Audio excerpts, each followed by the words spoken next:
What's good, everybody? We are back for another episode of the Ambassador Sports Network. I'm Dalitso and I'm Jonathan Walden. I'm Shane Dunkley. And on today's episode, we have some new, interesting segments for you guys. We wanted to spice things up just a little bit, and we're going to start it off with our This or That Oakwood Sports Edition segment. Then Cailyn Sterling, ASN reporter, was able to go get some stand-ups at the volleyball and soccer practices this upcoming week with an update. And then Shane will give us his top 5 teams, contenders for college football, regardless of the standings and the rankings. No doubt. So I'm interested to see that. I can't wait. So without further ado, let's get right into that This or That Oakwood University sports segment. Where Hold on. Y'all ready, brother? Oh, I'm ready, brother. Let's get straight to it. Come on now. This is a segment where I will pose Jonathan and Shane a question, and they'll each have 30 seconds each to convince me about whether it should be this or whether it should be that.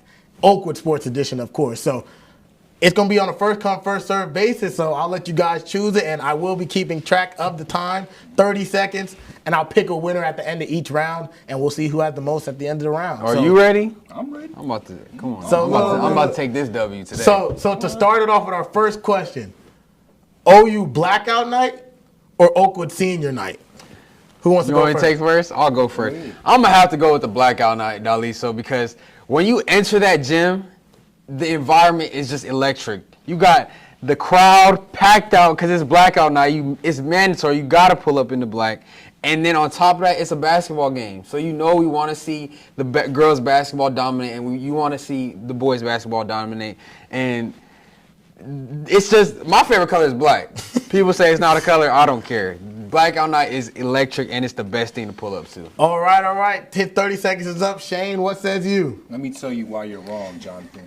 It's senior night, and it's so obvious, right? The emotions of the players, the emotions of the parents. It's probably the only time the parents are going to push up to a game, ever that season, right? And it's just a final send-off where we could, send off our players into the real world, the cold, dark, real world, and just reminisce on one last game. So it has to be senior night.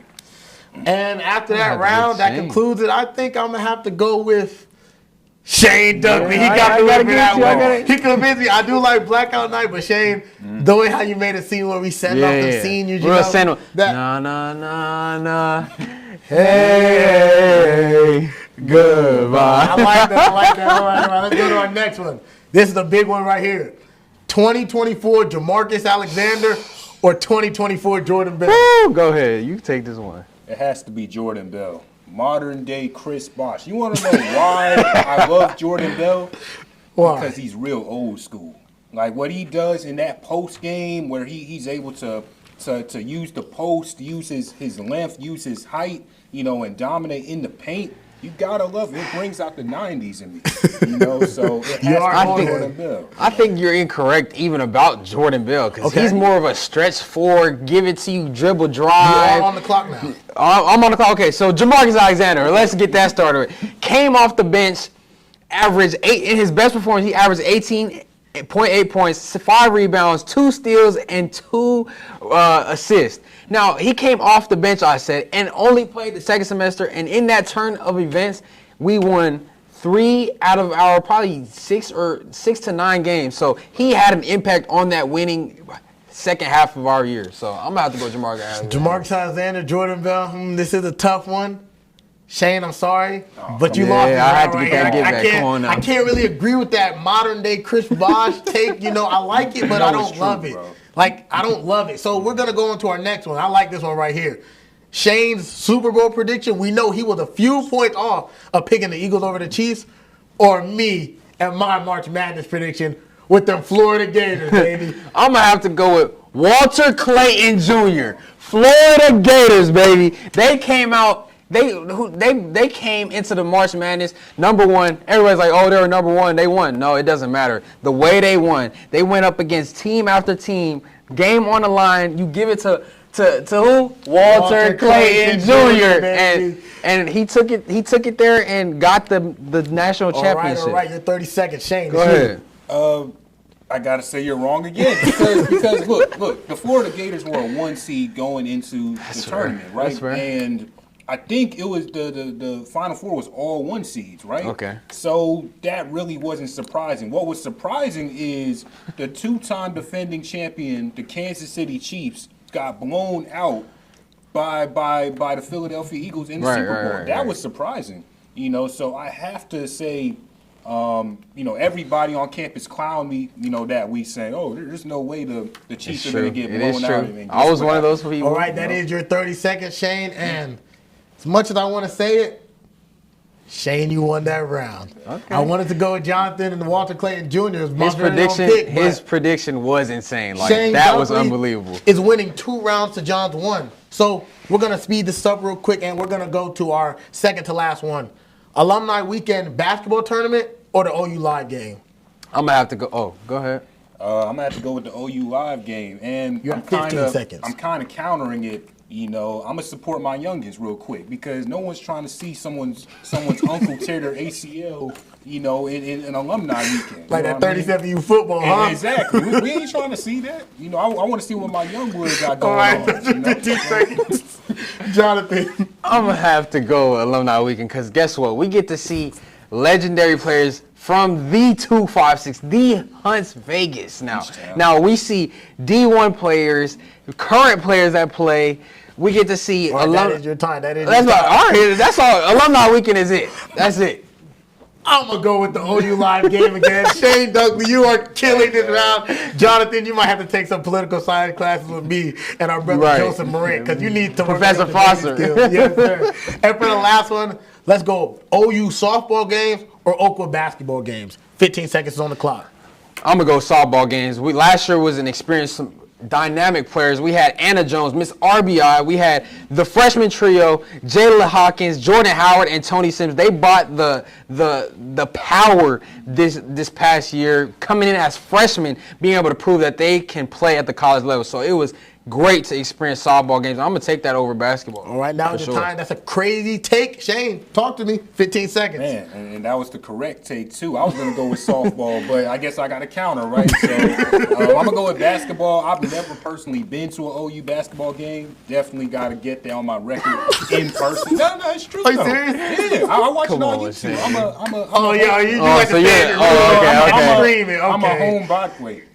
Let me make sure I'm saying that right. Man, we know your uncle, bro. So it's all right here. But Shane, I gotta go with Jonathan for this one. The fact that you don't attend the basketball games and you choose to watch in your room, like the unk you are, I'm gonna make up for it this year. You're gonna make up for it this year. All right. So gotta make up for it. That will conclude our this or that Oakwood Edition sports segment, and the winner, Shane Dunkley.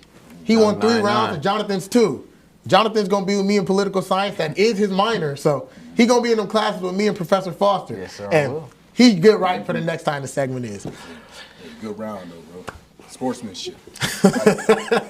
I like it. And now we will transition over to Cailyn Sterling, and let's get an update on the volleyball team. Hey guys, it's Cailyn and welcome back to Cailyn's Corner. And today I have some tea for you guys. I was able to sit down with Cameron Buckner, who gave me some insight on how the team is feeling going into the season. They are very optimistic and confident because their team chemistry is like no other, and they're super happy to be working with each other this season. I also was able to sit down and watch some of the games, and to me, it looks like they have really good aggressive hits, and their back row serve receive has improved by a lot. Make sure you guys pop out to the game on August 29 and support your Lady Ambassadors.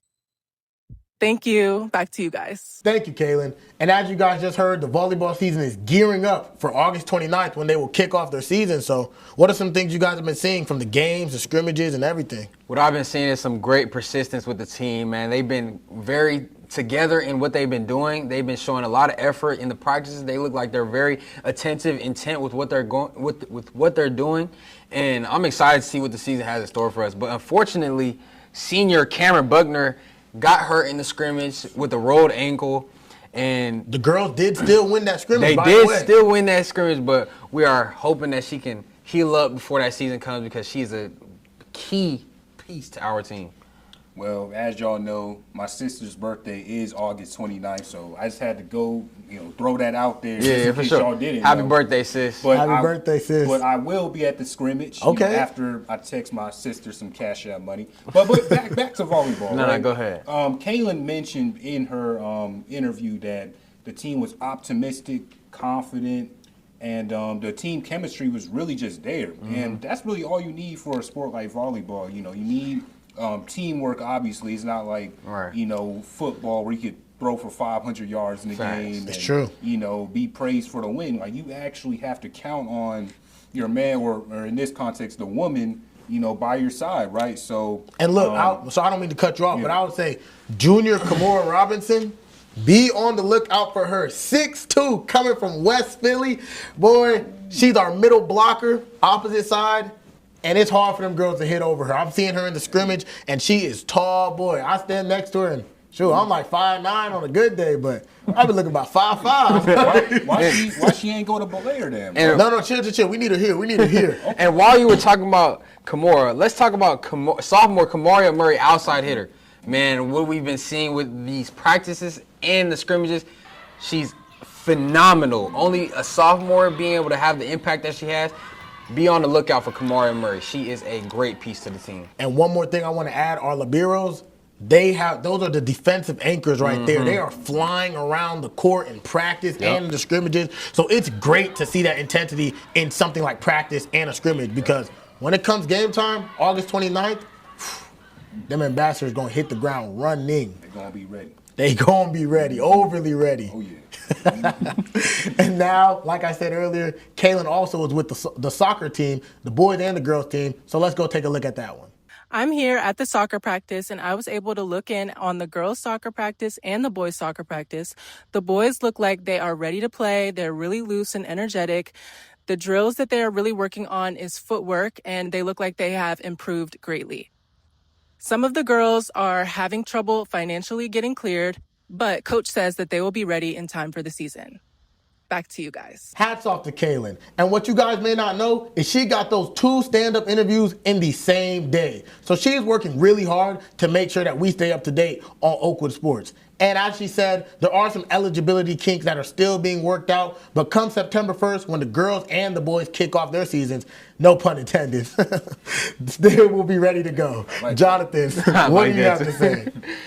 No, I'm excited, Dalitso. I'm excited, Shane. These soccer teams have been able to build their chemistry and be able to get on that field and practice. So we're really about to see how they're about to connect on the field against the opponent. So I'm very excited to see what the season has in store for us. Yeah, and speaking of connecting, like, you need teamwork to play soccer. You know what I mean? Like, it's not just a one-man army. It's not. I like how the team's loose, energetic, and they just seem genuinely prepared for the upcoming season. Also, shout out to Leah Burton. Shout out to Leah Burton. This is actually her first year playing at Oakwood University, playing soccer at Oakwood University. Sophomore. But she seems like a 4-year vet. Like, I could have mistaken her for one. So No, for sure. I'm pretty. Oh, I see you finally left the room and got out to the soccer field, huh? Exactly. Yeah. No, Okay. I love my soccer players. Must You know got what yourself I a mean? little girl out there. Hey. But I'm very excited for the soccer team season, and I can't wait for the season to start. And that'll wrap up all we have to talk about Oakwood for this week. But we're not done yet. Don't go anywhere just yet. Shane's going to give us his top 5 contenders for college football. I better hear them Buckeyes at number 1, man. wait. We gonna see. Ayo, let's get right to it. All right.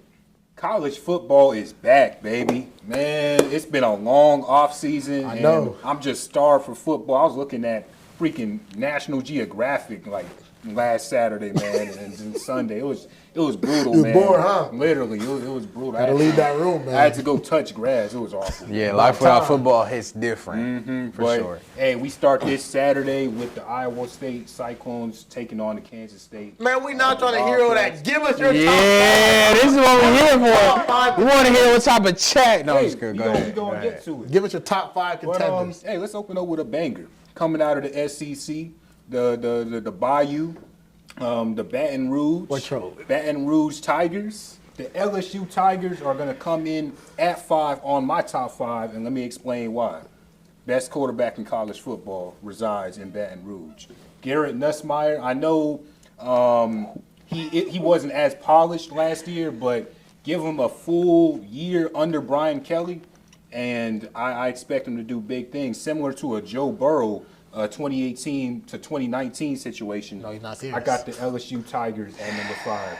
At number 4, this isn't any bias, but I have to say it due to politics. Don't say it. The Please Georgia don't. Bulldogs are coming in at number 4, and let me explain why. Right now, I'm not as high on this team as previous Georgia teams, as I was in previous Georgia teams, but it's one of those things where you had Alabama back in the day, and you were just mandated to put Alabama in the top 5 because of the logo, right?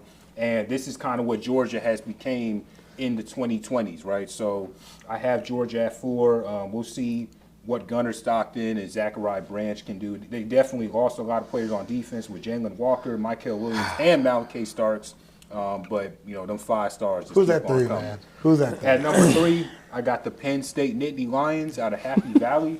Now this team, now don't sleep on this team. I know they lost. Don't I know sleep. they lost somebody to the draft, top 5 to the draft. Number 11, y'all know who that is. They lost him to the draft, and That boy Abdul Carter. Abdul Carter. Abdul Carter. But this defense is still a scary sight to behold, right? Even for them Buckeyes and the Michigan Wolverine, they don't want to see Penn And that State. stadium. That Especially, stadium. we was talking about an Oakwood blackout. Hey, what about them whiteouts, though? You know what I mean? Ask him what Jeremiah Smith did last year. Okay, but what's he going to do this year? All right, go to number 2. Number 2, I got the Texas Longhorns. Now, That's a good one. That's a good one this right there. team, it has a lot of high expectations going into the season. A lot of people expect Arch Manning, the son of Cooper Manning. We don't know who that is, but he has 2 favorable uncles, though, Peyton and Eli Manning. It's true. We expect this guy to be number 1 in the 2026 draft, as long as his grandpa doesn't have anything to say about Hey, it. that is true. You know how they get. But But this when team- Shador's got Ah, all right, don't get me started. Don't get me started. But this team is going to be great offensively, arguably the best defense in the SEC, and that's the best conference, so best defense in college football. Now, Who's who at number 1? is at number 1, So I Shane? can get ready to talk about this list real quick. Hey man, you know about the Minnesota Golden Goat now. The Ohio State Buckeyes out of You got Columbus. me right there. Out of Columbus, I got to do it. Hold on, you got the colors on today. I I see even you. have I them. see you. Hey, Yeah. I had to do it. Like, they're the defending champions. I got to give them their props. They have a new quarterback this year, Julian Sayin. Yeah. I haven't seen a lot about this. I don't really know a You lot don't about need to this see a lot. quarterback, but Jeremiah Smith and Jeremiah Caleb Downs. Smith. next coming to Julio Jones, Aaron Scott Jeremiah Jr. Smith. Come on. The list goes on. So for now, until y'all get blown out in 2 weeks, I got y'all at number 1. That's just my list. What do y'all think? Look. I'm going to just say this right here. I'm not even going to show any bias towards OSU because he put him at number 1. Respect Clemson Tigers. No.